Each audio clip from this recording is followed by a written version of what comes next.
every once in a while, we just need to slow down a little bit, take a breather, talk about something that's a little bit more lighthearted. So that is what I'm going to try to do with this segment. Now, as most of you probably saw, there was an epic meltdown between Donald Trump and Zelensky in the Oval Office that was spurred on by J.D. Vance.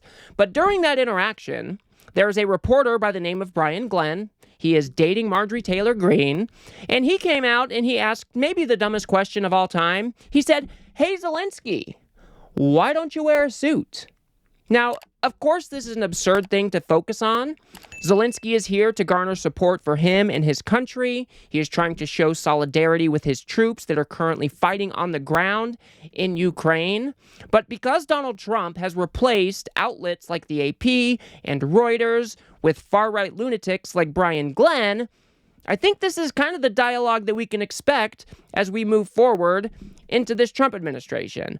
But the funny part about the whole thing is Brian Glenn gave an interview about this question that he asked to BBC, and he kind of just melted down a little bit. So let's go ahead and take a look at what Brian Glenn had to say in the White House, and then we will look at the follow-up interview. And if you guys do appreciate my work, please do remember to subscribe. My second question for President Zelensky. Why don't you wear a suit?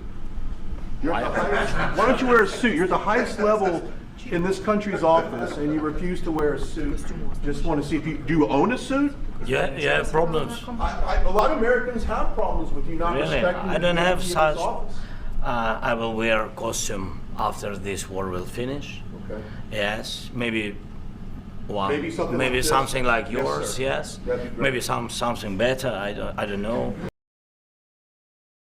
So, we've talked about this question before. Was this part of some coordinated attack against Zelensky? Because the right wing has kind of made this out to be like some epic own, like, oh, Brian Glenn really showed him. Do you have a suit, bro?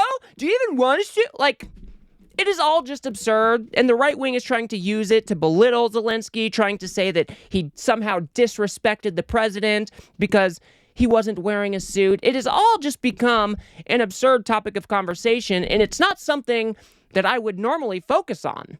But because Brian Glenn went onto the BBC and gave an interview about what he did in the Oval Office, I thought it would be fun to just watch this meltdown. So here he is being asked, why did you even ask the question, bro? Well, first of all, thanks for having me on. We have been covering, obviously, the events in Ukraine since it started. And I've been on the campaign trail with President Trump for many years. And as Americans get kind of engaged in what's going on, that was one of the questions that many Americans had, is why doesn't the president, Zelensky, wear a suit when he goes to these very high-level meetings, whether it's in the U.S., whether it's over in Europe. And when you look at the several dignitaries that seem to have a level of respect for their office, I just asked the questions that many Americans were asking at home, and that's kind of what I've been doing for a while. So I didn't mean to come off as a snarky comment, although I do feel like when Zelensky got out of the car and met President Trump at the West Wing, that's, if you probably saw, where President Trump mentioned that it looks like he got dressed up. So I thought I would ask him, why didn't he wear a suit? What world does this dude live in? What American do you know that is wondering, why doesn't Zelensky wear a suit? It's kind of weird. He's got those, those military pants on with a black shirt. Why is that? This is what happens when you live in a conspiracy bubble, when you live in the MAGA reality bubble. I don't think I could name a single American. I don't think I've ever heard this even on social media before. Like, why doesn't he wear a suit? What American is asking that question? Or is this just some sort of excuse because now that he's been called out for the stupidity of this question, he's now trying to make it sound like America wanted to know, so I had to ask the tough questions. Let's go ahead and move on. He is then asked, well, do you think it kind of came across as snarky? Oh, I'm sure it did. I know by the thousands and tens of thousands of comments I've gotten on social media, death threats, phone calls. I don't know how they got my number. I think the world took it as a snarky comment.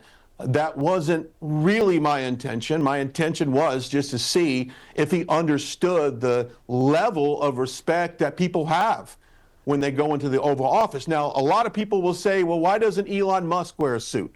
Why does he wear a hat? Why does he take his kid into the Oval Office? Well, Elon Musk is in charge of saving, billions of dollars of taxpayer dollars going over to different, organizations. Zelensky has been given, some say, close to $300 billion in cash and military equipment. So I would think at that point, it does warrant him showing a little bit of respect. Okay, so Elon Musk, he doesn't have to wear a suit because he's going through the government and shutting things down on a whim and firing thousands of employees. He's shutting off funding that was congressionally approved. But because he is lying to me about all of the billions of dollars that he is saving Americans, it is somehow okay for Elon Musk to not wear a suit. Why is it so disrespectful to these people that Zelensky would want to show solidarity with the troops on the ground over in Ukraine? Why is that such a big deal? I mean, we've seen this before in the past. Why are they trying to make this such a big deal now? Why does it matter? Because all of these right-wing conspiracy theorists have made a caricature out of Zelensky, and they want you to think that he's just some crazy mooch who is coming over to America to line his pockets with a couple more $1 billion. That is why they are trying to distract you with these types of talking points. They are trying to create a character in your mind that Zelensky is a bad dude. I think that is what is going on here. There is no other reasonable explanation. But then he is asked, well, okay, so Churchill did that. Was it okay for him to do that? Or do you have a different standard there? But obviously, when Winston Churchill went to see Roosevelt during the Second World War in the White House, he was wearing military fatigues. Was he showing disrespect? Well, I wasn't alive then. I wasn't there to watch that. You've got a view. I'm not going to comment that. But what I'm saying is, if you guys are trying to get this, it's all about the wardrobe, and that's what I've been the biggest excuse. Why isn't why aren't we talking about peace? 2,700 men, Ukrainian men die a day, and we're going to argue about, well, Winston Churchill was wearing military fatigues, and is that okay? Elon Musk wears, a T-shirt and a jacket and a hat and brings his kids, and, I don't know why this is still an argument. I really don't. If it means that much to you guys, then, congratulations. You guys just made a deal with Zelensky a few days ago, and, he wore a tracksuit to meet your king there. Now, hopefully that wasn't offensive to you guys. Do these guys listen to themselves?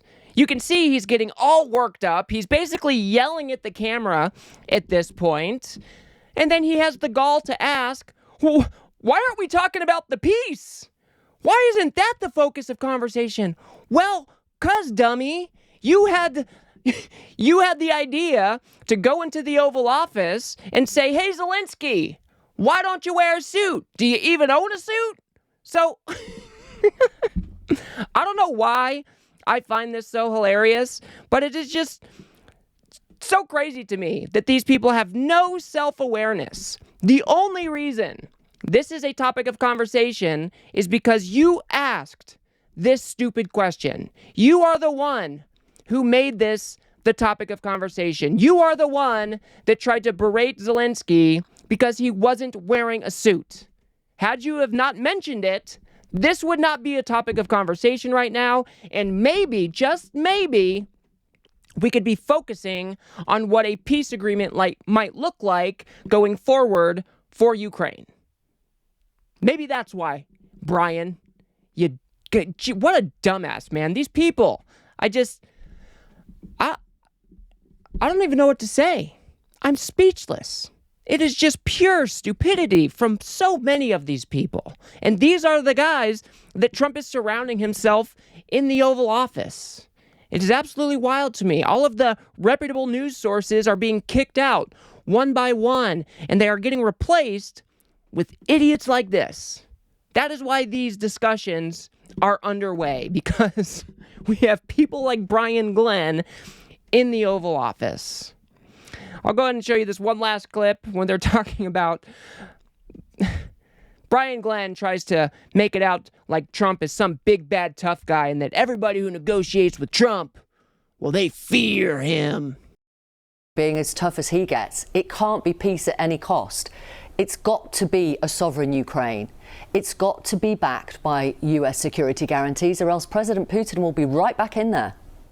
Well, we don't necessarily know that, because I think when President Trump gets involved with the deal, you see the absolute fear on the faces of people involved. So if this deal is done and there's no troops on the ground for security, kind of a backstop, if you will, Victoria, in all due respect, I think the world has seen a weak Joe Biden, and they have seen how the U.S. has not stood up to the adversaries in the world. So if President Trump makes a deal and says, you will not invade Ukraine, this thing is over, Victoria, they're not going to do it. These people think Trump is some sort of god or something, that his word just carries so much weight that, of course, if he strikes up a deal with Putin, that of course, Putin wouldn't go and break the deal. These people are laughable. They are idiots. They are imbeciles. Putin looks at Trump as an easy mark because his ego is so fragile, he is so easy to manipulate. Donald Trump is a baby back bitch, and he is going to get rolled by people like Putin because Donald Trump's ego is so damn fragile.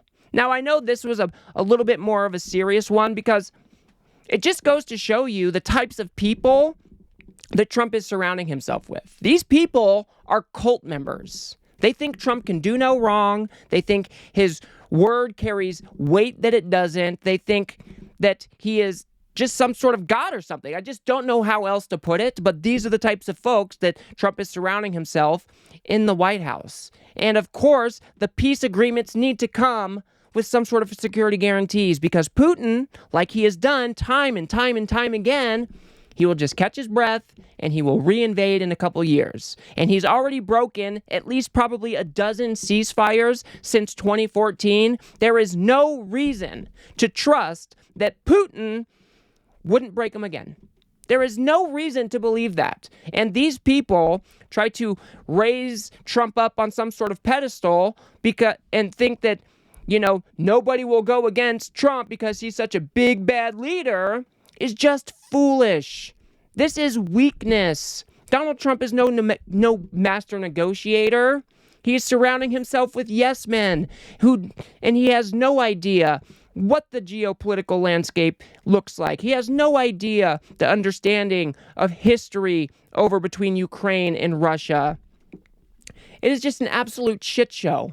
But I did think this was absolutely hilarious. These people have no self-awareness. This guy's getting worked up. He's screaming at the camera because he opened this dialogue about Zelensky's suit, and now he is crying that people are talking about Zelensky's suit. I find that absolutely hilarious, and it's just really sad that this is who the President of the United States is putting into the Oval Office instead of real reporters like the AP and Reuters, and before long at all, I'm sure it'll just be a whole bunch of right-wing loons that heap praise on Donald Trump day in and day out. So, I will leave it there for now, guys. If you guys got anything out of this video, please do remember to smash that like button and subscribe. Maybe share with a friend or two. I'd very much appreciate that. We've got to build something here on the left that can push back against these right-wing lunatics like Brian Glenn. So if you do like what I do here, please do remember to subscribe. It is free. And if you guys want to see a better breakdown of this whole does Zelensky have a suit conversation and how that might have played into a coordinated ambush possibly, go ahead and watch that video on the screen now. Otherwise, I'll see you guys on the next one.